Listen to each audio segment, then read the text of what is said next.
Friends, I want to begin this talk about To Heal a Fractured World. I want to talk about one simple idea, but an extraordinary idea. It is an idea that is the driving force of Judaism. Quite the most extraordinary idea, I think, that we ever gave the world, that the world ever stumbled upon. But I want to begin in a strange place. Here it is. Here is a line at the beginning of Parshat Ki Tisa. And I want you to listen to its strangeness. It says, Ki Tisa et rosh b'nei Yisrael ifkudehem. When you count Jews, v'natnu ish kofel Hashem, kofel nafsho Hashem bifkodotam, then each of you must give a ransom, give a half a shekel as a ransom for your life to Hashem when you count them. V'loni yeh bahem negef bifkodotam, so that no mishap befalls them when you count them. Apparently, it is dangerous to count Jews. We know that when David HaMelech conducted a census, Hashem became angry and many people died. And to this day, we don't count Jews. We take a pasuk with 10 words, Hoshea et Hamecha. Or my late father, Oliver Sholem, who didn't know psukim, always used to count not 1, not 2, not 3. And I want to ask, why is it dangerous to count Jews? If you look among the Mefarshim, you will see many, many explanations of this law. And there are shivim panim la Torah. Every verse in the Torah has 70 faces. But I want to hazard a different explanation, which I think is a very poetic one. Why is it that countries normally take a census? Countries have always counted their populations. Why is it? And the short answer is because of the standard assumption that there is strength in numbers, military strength, economic strength, demographic strength. And that is why it is dangerous to count Jews.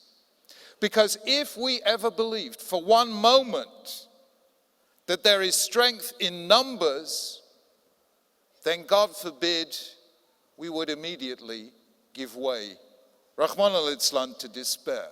Because we are a very tiny people indeed.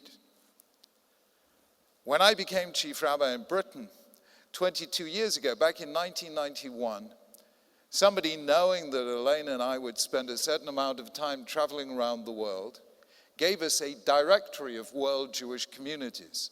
And for every country, it listed some facts about the country, including the population of the country and the Jewish population of the country. And the 1991 entry under China read as follows, and this is absolutely true. China, population 1 billion, Jewish population 5. I said to Elaine, if there are 5 Jews in China, I guarantee you 2 things. Number 1, there will be 6 shuls. And number 2, somewhere, someone will be saying the Jews are running the country. But we are, as I mentioned this morning, a very, very tiny people. 1/5 of 1% of the population of the world. For every Jew today, there are almost 200 Christians and more than 100 Muslims. We are very small. And not only is this true now, it always was. At the end of his life, Moshe Rabbeinu turns to the people and says, Lo meru b'chem, chashak Hashem b'chem uvacha b'chem. Not because you were many did God love you and choose you. Ki atem hama'at mikol ha'amim. For you are the smallest of all peoples. We never numbered many. And if ever we believed that there was strength in numbers, then when we counted Jews, we would give way, God forbid, to despair. How then do you estimate the strength of the Jewish people? It is extraordinary how beautiful the Torah answers that question. It says, v'natnu. When you want to know the strength of the Jewish people, don't count them. Ask Jews to give and then count the contributions. Because although our numbers may be small, our contributions are vast. In every single field of human endeavor, in business, in finance, in industry, in medicine, in the sciences, in academic life, cinema, music, you name it. You go through every discipline, in science, Einstein, in sociology, Durkheim, in anthropology, Levi-Strauss, in philosophy, everyone from Spinoza to Wittgenstein to Isaiah Berlin, in psychoanalysis, everyone except Jung. You had Freud, you had Adler, you had Mellon, you name it. All the psychoanalysts were Jewish. Mind you, if you're not Jewish, who needs a psychoanalyst?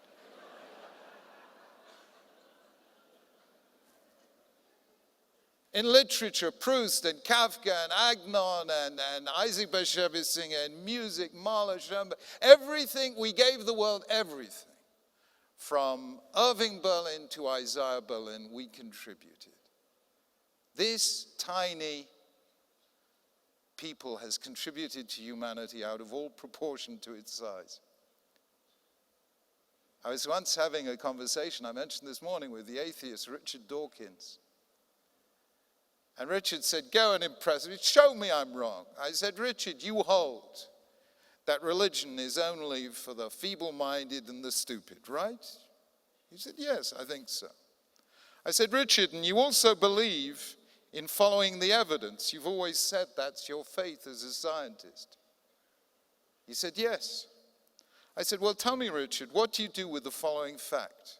The Jews are 0.5% of the population of the world, and they have won 20% of Nobel Prizes in chemistry, 26% of Nobel Prizes in physics, 27% in medicine, and 41% of Nobel Prizes in economics. And he stopped, and he thought, and he said, you know what?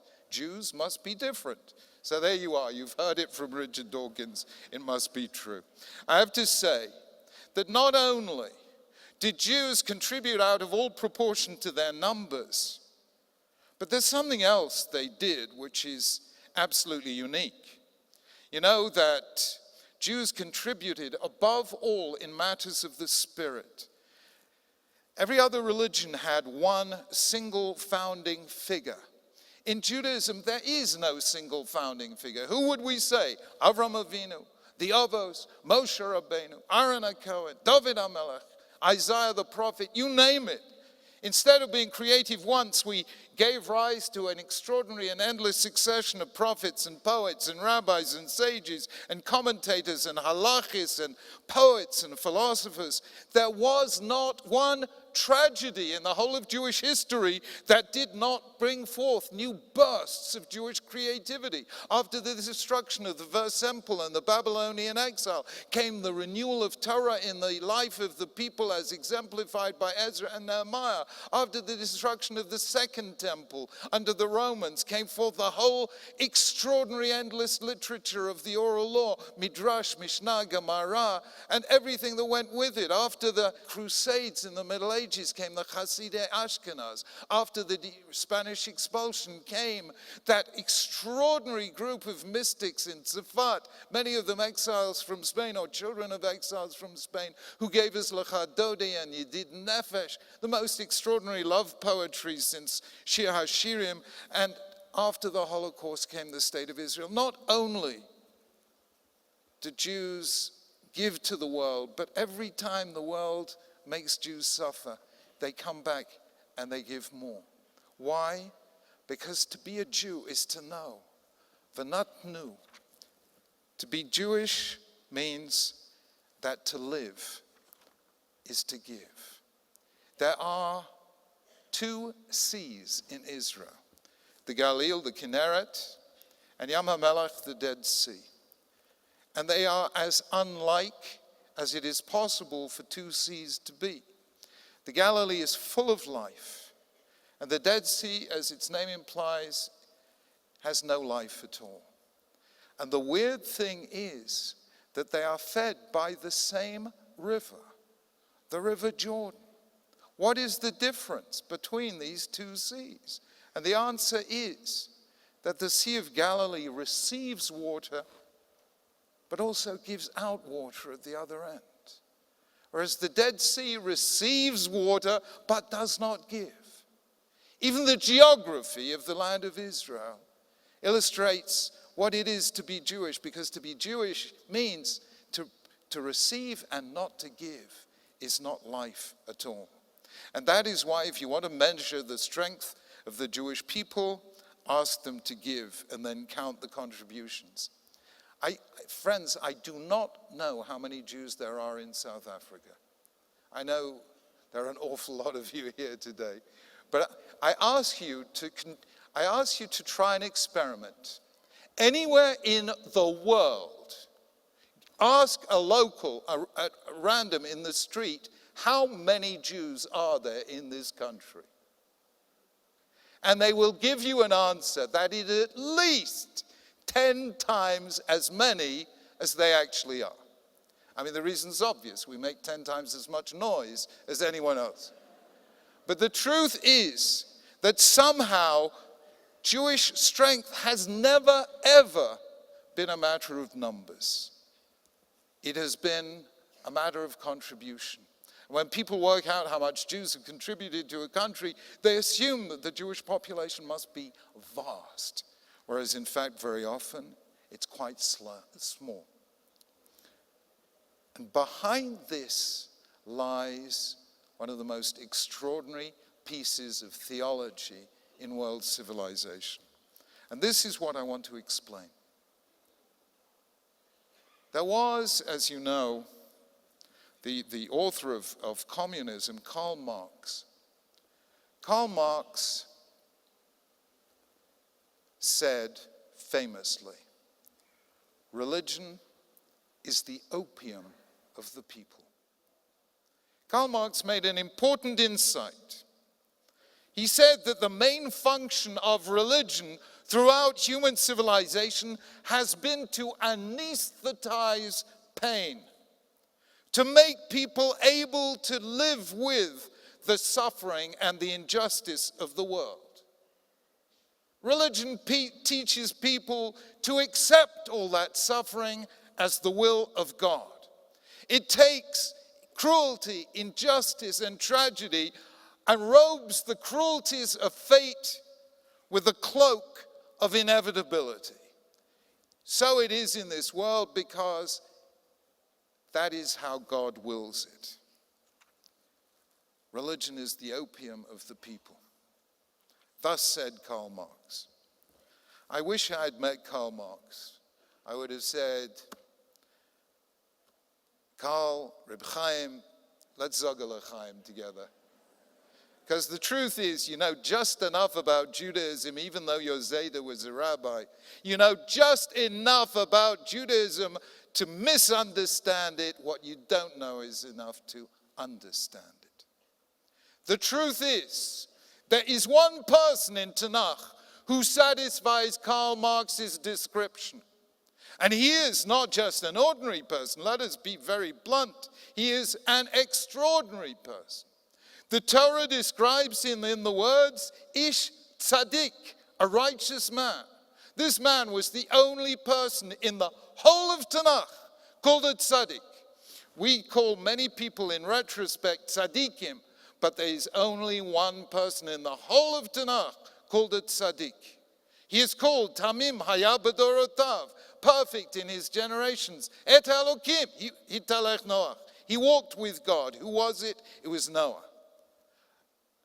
And when Hashem is about to bring a flood on earth and destroy all of humanity except Noah and his family and the animals on the ark, what does Noah do? He accepts it. He utters not one word of protest. He accepts it. Exactly as Karl Marx thinks all religious people accept suffering. And I have to tell you, it is precisely because Noah accepts that thing as a decree of God that he is deemed unfit to be the founder of Judaism, the father of the covenant.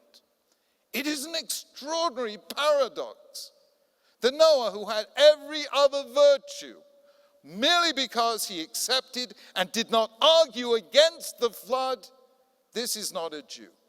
A human being, yes, Brit B'nai Noach, but not a Jew. Who does God choose? He chooses the man who gets up and says, Chalila lecha me'asot kadava hazeh. When God tells Abraham he's about to destroy Sodom and Amorah, Abraham gets up and says, God forbid that you should do such a thing. Abraham stands up and challenges God. We do not accept suffering as inevitable. We challenge Hashem.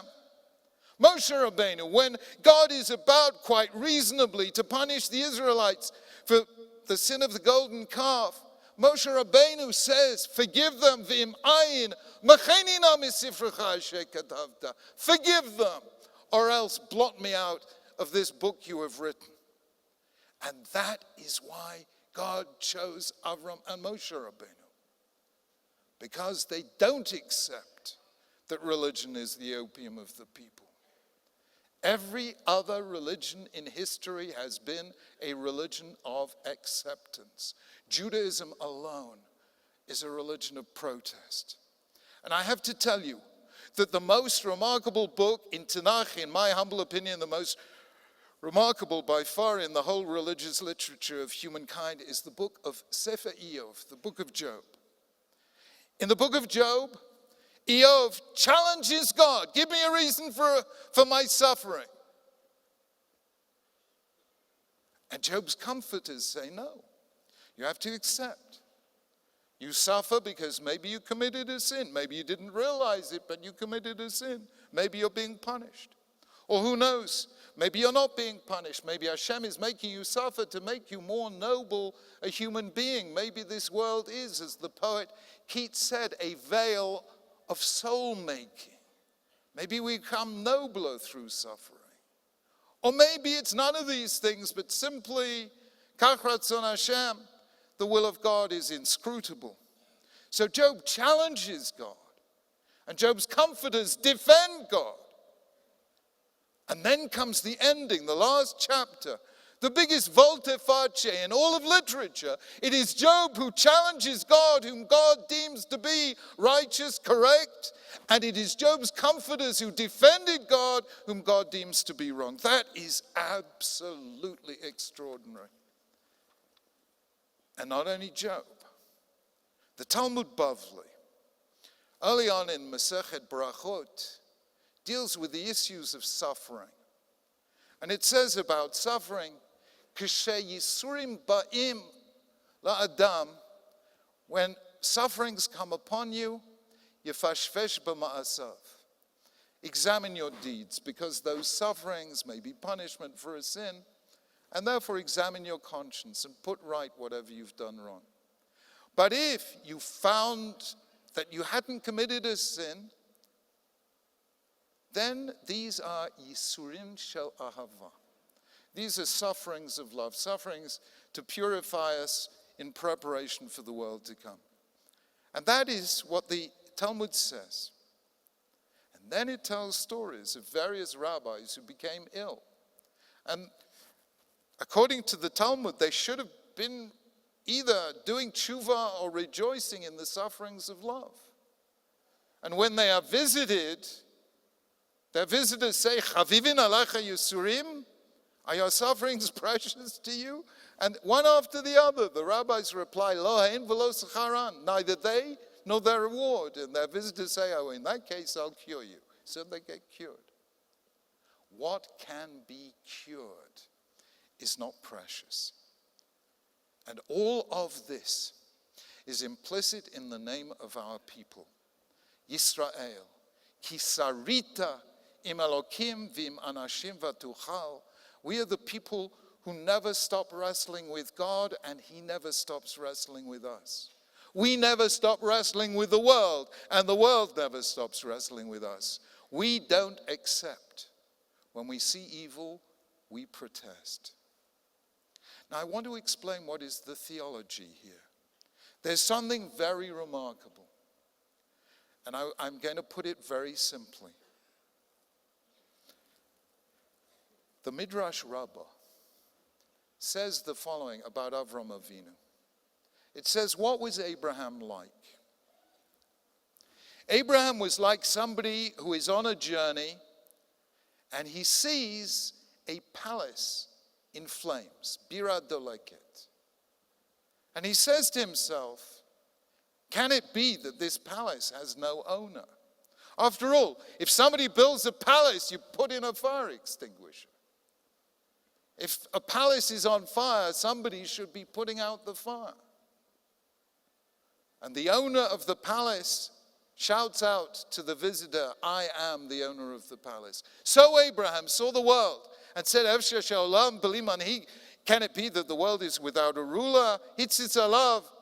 Immediately Hashem called out to him, I am the ruler of the universe. What is this saying? It is saying that to be a Jew is to see the world as a palace. We said it this morning, precisely engineered for the emergence of life. A place of order, a place of design that had a designer, a place of beauty that had a creator. We see the palace, but we also see the flames, the suffering, the injustice in this world. Judaism is born in the cognitive dissonance between the world that is and the world that ought to be. And that cognitive dissonance we do not attempt to resolve in our heads by some act of philosophy or theology or theodicy by saying, really the world that is the world that ought to be. We don't do that. We say, no, there is a stira, a contradiction between the world that is and the world to be. And the only way we can resolve that is by action. Every act we do to right one wrong in the world brings the world that is a little closer to the world that ought to be. That is why in Judaism is a religion of holy deed, not just holy thoughts. And that is the remarkable principle of Judaism, faith as protest against the sufferings of the world. And that is what Hashem is calling on us to do. I had to make a world, he says to us, that being a physical universe contained creation and destruction, genesis and decay. Without stars that exploded, there would be no dust out of which emerged planets. Without death, there would be no new life. And without giving human beings freedom, there would be no evil that men do against one another, but there would be no good either. So therefore Hashem says, this is the world I had to make in order for you to have the dignity of freedom and to become holy the way I am holy. But I have to call on you, as Rabbi Goldstein said last night, to be my shutafim b'maaseh bereshit. You have to help me put out the flames. You have to help me be the partner. And that is why we find disproportionately Jews, out of all proportion to their numbers, as doctors healing disease, as economists healing poverty, as teachers curing ignorance, as lawyers and judges fighting against injustice, and as therapists fighting depression and despair. Because Judaism is a protest against the evil of this world, and the whole of life is God's call to responsibility to lessen some of the evils of this world. Friends, I don't know whether you saw it last summer. Did any of you watch the Olympics last summer? So you will see, I think you probably guessed, Jews didn't invent the Olympics. It's not our thing. I have to say, when I first became a chief rabbi, I said, why don't we get the whole of Anglo Jewry to run a marathon together? You imagine what happens when you didn't sit down to form a committee. The run turned into a walk, 27 miles turned into 3, and But, so Jews didn't create the Olympics. But I don't know if you saw this. After the Olympics, there was something incredibly moving called the Paralympics. Did you see that? And shortly before the Paralympics, the BBC did a most beautiful, beautiful film about the founder of the Paralympics. And some of you may have heard his story, but I'm going to remind you of it. It was about a man called Dr. Ludwig Goodman. Ludwig Goodman came from an Orthodox Jewish family in Germany. And by 1933, he was Germany's leading neurosurgeon. By the time Hitler comes to power, by 1935, no Jew is allowed in any of the professions, and he's thrown out. For a few years, he is able to serve as a doctor in a Jewish hospital in Breslau. But in 1939, Ludwig Goodman has to come to Britain for safety. Britain recognizes his extraordinary talents, and eventually, in 1944, he is invited to set up Britain's first ever unit treating paraplegics. What Ludwig Goodman saw horrified him. The paraplegics, mainly soldiers injured in war, were regarded as having no future life ahead of them. They couldn't walk, therefore they had no future. They were kept bedridden, highly sedated, and their average life expectancy, and these were young men, was between 3 and 6 months. Ludwig Goodman said, this cannot be. And he set about painstakingly bringing them back to life. And what he did was extraordinary, and nobody understood it at the time. He realized that they were dying, literally, because they were kept so heavily sedated. They couldn't move. So he halved their painkillers, and it hurt. And then he made them sit up in bed, and it hurt. And then he started throwing basketballs at them, and he got them in an army trainer to throw balls at them, and it hurt. And his fellow doctors and nurses thought he was guilty of cruelty. They thought he was putting them through suffering and teaching them to have a hope that didn't exist. And he was eventually summoned to a tribunal of his fellow doctors. And one of the doctors turned to him and said, "Who do you think they are? These are moribund cripples. Who do you think they are?" And Goodman looks at his fellow doctor and says, "Who do I think they are? The best of men." And he takes them out of their hospital room into the garden and puts them in wheelchairs. And then he starts getting them to play ball games in wheelchairs. And then he gets the nurses and doctors to sit in wheelchairs and play games against the paraplegics. And who do you think wins? The paraplegics are much more comfortable in wheelchairs than the doctors. And when the paraplegics start beating the doctors and the nurses, all of a sudden they get excited. And he realizes that these games are for them a source of life and hope. And so he organizes a competition between the paraplegics and other people in neighboring hospitals. And then he organizes a national competition. And then in 1948, the first international competition of paraplegics, the first parallel Olympics that 20 years later in 1968 are officially recognized as the Paralympics. And when last summer 4,000 Paralympics athletes performed from 140 different countries in front of the cameras of the world, you saw that this one man had given life and hope back to an entire section of the population of this world.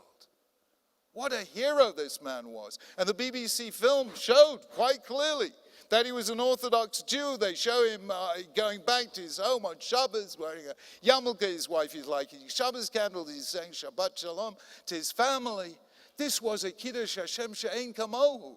But this was not an accident that Ludwig Goodman was brought up an Orthodox Jew, because to be a Jew means you do not accept the world. You challenge the world. You heal the suffering of the world. His whole life was dedicated to fighting against the assumption that if you're a paraplegic, you have no life ahead of you. Just accept it. That's the will of Hashem. I never met Ludwig Goodman, but I did meet Dr. David Bohm. I mentioned a very great Jewish philosopher, ex-Jewish philosopher, called Karl Marx. There were, of course, some famous philosophers called Marx, who were even better philosophers. They were called the Marx Brothers. Did any of you ever see them? There was one called Harpo Marx, never spoke, but had a shock of grey, wiry hair. That was David Bohm. He looked exactly like Harpo Marx, full of mischief. David Bohm was Britain's leading pediatrician. In his early years, he made a number of practical developments that had the effect of lowering infant mortality throughout the world. He then went on to organize, for the first time, the Royal Society of Pediatricians in Britain, of whom he was the life president. At the memorial service for him, there was a nun, Sister Helen, who spoke so movingly about how David Bohm had helped her set up the first children's hospice in Britain. She told this wonderful story about how David invited her to his son's bar mitzvah, and here she's a nun in her habit. She says, "David, what shall I wear?" David said, "Come in your habit. God will enjoy that." David Bohm was a religious Jew. And because he was a religious Jew, you realize that having put childcare on a proper basis in Britain, he couldn't stop there. And so he went first to Thailand, then Ethiopia, then Brazil, and completely reorganized their childcare. And then he did so in Moscow in the 1980s with Mikhail Gorbachev, who came all the way to Bristol, where he lived, to receive an honorary doctorate from his hand. And in 1999, at the height of the Kosovo conflict, he was riding a bicycle on a sponsored bicycle ride to raise money for the first children's hospital in Pristina, the capital of Kosovo, when he suffered, Rahman al-Islam, the heart attack that killed him at the tragically young age of 59. Whenever I hear people criticize Israel, I tell them the story of David Bohm. David Bohm was a religious Zionist. He instructed in his will that he should be buried in Rosh Pinah in the Galil, which he was. And I tell them what David Bohm's last completed project was: a state-of-the-art children's hospital for Palestinian children in Gaza. He said, "That's the kind of Zionist I am. I want the very best for Jewish children in the state of Israel, and I want the very best for Palestinian children likewise." That was the kind of tzaddik he was. You may think Ludwig Goodman and David Bohm were extraordinary people with extraordinary gifts. Perhaps they were, I don't know. But I want to tell you the story of the late Sue Burns. Sue Burns was the most handicapped person I ever met. She suffered from a debilitating disease which I think is called osteosclerosis. It meant that all the bones in her body were degenerating. So Sue could not even sit up in bed. She had to live her life horizontal, bedridden. And the odd thing about Sue is that I never saw Sue without the most serene smile. She spent her whole life smiling. And the moment I will never forget was when I got a call saying that Sue wanted to see me. And I went to see her. And she had that same beautiful smile on her face. And she told me, "Chief Rabbi, I just wanted to let you know that I'm about to die." Young woman. And she did within a couple of days. And she never stopped smiling. And I wanted to know her story. What was it about this extraordinary woman? It's very simple. When she contracted this disease, she thought to herself, What does Hashem want from me that he is doing this to me? And she worked out that obviously this is happening to me so that I can help other people who are suffering in this condition.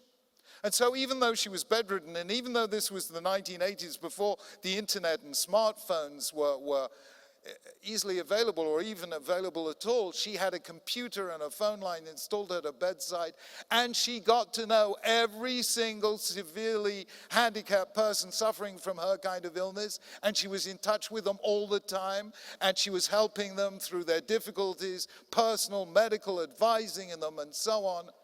And she called it the Tikva helpline. She was there to give hope to everyone who had until then felt they were in a hopeless situation. And when the Queen gave her an honor for her work, she was the only person ever taken into Buckingham Palace to receive a medal from Her Majesty the Queen on a hospital bed. And when she came out of Buckingham Palace, typically with Sue, she said, it wasn't for me, it was all the fellow sufferers, and I only accepted it on their behalf. Sue Burns understood what Kierkegaard meant when he said the door to happiness opens outward. When we suffer, the best way of rising above our suffering is to help others who are suffering. Or if Sue sounds to you an extraordinary person, let me very simply tell you the story of Stephen Carter. Stephen Carter, a young black boy who in the 1960s became the first, he and his family became the first black family to move into what had until then been an exclusively white neighborhood in Washington. And many years later, he writes about the story of that time. And he says, I and my brothers and sisters sat that first morning on the front doorstep to see how people would greet us. They didn't. They didn't even look at us. It was as if we weren't there. And I suddenly realized we should never have come here. We don't belong here.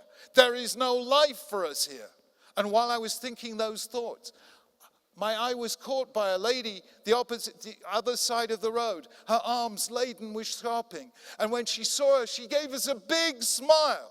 And then she disappeared into her house just opposite. And 5 minutes later came over with a big tray full of drinks and cookies and gave them to us and said, how wonderful to have you here. Welcome.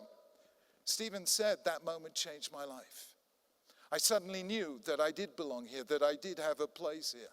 Stephen, who is now professor of law at Yale University, tells this story in his book, Civility. And he says, it is probably no coincidence that that lady, her name was Sarah Kestenbaum, she died tragically young, was an Orthodox Jewish lady, because Jews have a word for this kind of thing. They call it chesed, which means kindness, especially to strangers, especially when it's hard. And I happened to be telling that story in the Young Israel Shul in Georgetown in Washington without even thinking. And the members of the shul came up to me afterwards and said, oh, did you know, Chief Rabbi, Sarah Kestenbaum was a member of this shul? We'd never heard that story before, but yes, that's the kind of thing Sarah used to do. Friends, I have to tell you, one act can change a life. One act can change a life. One of the really difficult experiences I went through, and maybe some of you went through it as well, was sitting Shiva. Sitting Shiva for my late father, Oliver Sholem. My late father had not an easy life.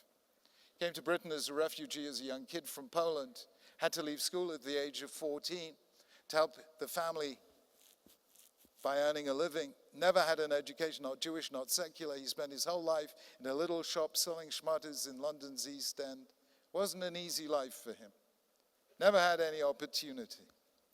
When he died, and I sat Shiva, Rahman al-Itzlan, people, some of whom I hadn't seen for 50 years, some of whom I didn't recognize at all, would come up to me and tell me stories of kindness my father, Oliver Sholem, did, of favors, of help, of support. And I'm sure anyone who ever sat Shiva has had the same experience. And when I was hearing all these stories, I was inwardly weeping. I was thinking to myself, why did you wait till now? Why didn't you tell him that when he was still alive? If only he had known what he meant to you, maybe his life would have been a little easier. And then I suddenly realized that's how life is. You never really know how much of an impact your acts have on others, but they do. And the truth is the exact opposite of Shakespeare's Mark Antony, who said the evil men do lives after them, the good is oft interred with their bones. The exact opposite is true. It is the good that we do that lives on after us, and it is the most significant thing that does. Friends, the good we do changes lives. The way Sarah Kestenbaum changed Stephen Carter's life, the way we all can change a life by one act of kindness or help or the kind word or a simple invitation to one who is lonely or a visit to alleviate the sufferings of someone who is sick or lift the distress of somebody who is sitting Shiva Rachmana litzlan. That changes lives. And I come back to the question with which I began. Why did God make the Jewish people so small? And the answer is because God wanted a people to know that every one of us counts. Every one of us matters. Every one of us can make a difference. And this I learned from David Bohm. David, who changed so many lives, nonetheless went around telling this story, a famous story actually. It wasn't his own. He picked it up from an American anthropologist called Lauren Isley. But he made it his story. He used to tell everyone the story of an old man who's walking along a beach one day, and he sees a young man surrounded by starfish that have been left stranded by the retreating tide, and one by one the young man is picking up the starfish and throwing them back into the sea. And the old man looks at the young man and says, "What are you doing, young man? Look at them. You can't save them all. And even if you were to save every single one of them on this beach, they're all the ones on the next beach and the next beach. You can't make a difference." And the young man looks at the starfish in his hand and throws it into the sea and says, "To that one, I made a difference." And I have to tell you that I am very moved when Melinda Gates said, "To me, knowing I altered one person's life for the better is the most important thing in my life." We should all be Melinda Gates. Here is a woman who gave away she and her husband Bill have given away $43 billion to charity. But she still thinks and knows that the way we make a difference, as David Bohm made a difference, is one life at a time, one day at a time, and one act at a time. Not by accident did Judaism teach nefesh achat ka'olam maleh. One life is like a universe. Therefore, if you can change one life for the better, you begin to change the universe. The world has suffering within it. And God says, I want you to be the people who don't accept that suffering, who go out and alleviate it, heal it, and make the world that is a little closer to the world that ought to be. And that is our challenge. Our life. The world is God's question. And what we do with our lives is the answer. Friends, this has been quite a solemn speech. So let me end with one of my favorite stories, which just tells us that whatever situation we are in, we can solve somebody else's problem if we try hard enough. This story is set in around 1947, when relations between the British and the Jewish population of Israel was not that great. I don't think I exaggerate there, the pre-state days. And there's a couple who made Aliyah, Chaim and Chenya. They live in a little moshav. And Chaim, who is running arms for the Haganah, gets caught by the British and sent to prison in the British prison in Akko. One day he receives a letter from his wife Chenya and says, Chaim, listen, it's all very good for you to go and be a hero for the Jewish people, but in the meantime I'm left alone with our farm and the time has come to plant potatoes, and how am I supposed to plow the ground on my own? Tell me, what am I supposed to do?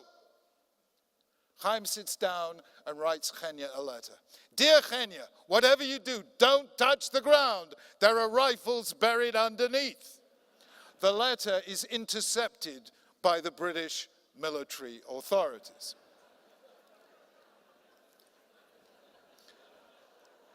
The next day, the entire farm is overrun by British soldiers. They dig up every square inch of ground. They do not find one single rifle. Disconsolate, they return to base. The next day, Chaim writes to Chenya, Dear Chenya, now plant potatoes. Let's plant potatoes and heal the world.